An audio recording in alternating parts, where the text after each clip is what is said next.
লাগাই দেওয়ার সাথে সাথেই তারপরে কিছুক্ষণ পরে আমরা এখানে ছত্রাকনাশক দিয়ে স্প্রে করে দিয়েছিলাম গাছের গোড়া। এটা এখনও এই যে ভেজা দেখা যাচ্ছে, এই যে গাছের গোড়ার মাটিগুলো এখনও হলো ভেজা দেখা যাচ্ছে। তার মানে আমরা কালকে এখানে দেওয়ার ফলে গাছটা আশা করি যে হলো যে তার গোড়া পচা রোগটা এটা হয়তো হবে না, এবং গাছটা তার পুষ্টিকর খাবার যেটা আছে সেটা হয়তো সংগ্রহ করে সে হয়তো সুস্থ সবলভাবে আশা করি এখানে বেড়ে উঠতে পারবে।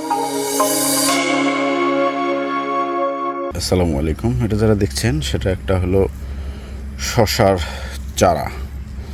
এই চারাটা গতকালকেই এখানে হলো লাগাই দেওয়া হয়েছে।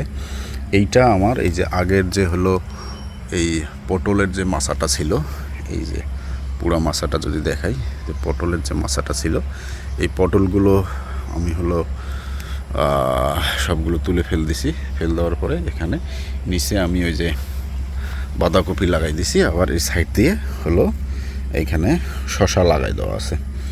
তো এই শশাটা গতকালকে লাগাই দিছি। গাছগুলো এখনও হলো তার শিকড় সম্ভবত এখনও ছাড়ে নাই, আরও হয়তো 2-3 দিন যাওয়ার পরে হয়তো এই শিকড়টা ছাড়তে পারে।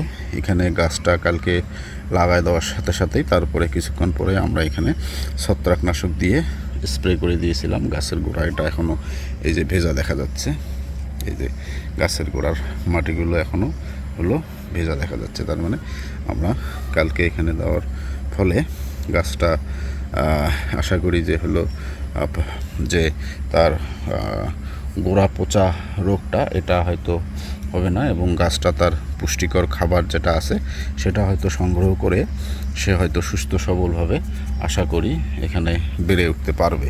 তো এইভাবে আসলে এখানে প্রায় 30 থেকে 40টা হলো এইভাবে শশা গাছ লাগাই দেওয়া আছে।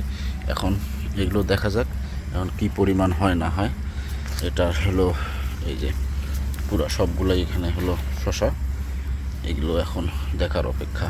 এগুলো যত তাড়াতাড়ি আশা করি যে হয়তো বড় হয়ে হয়তো এখানে তারা হয়তো ফলন দিতে পারে।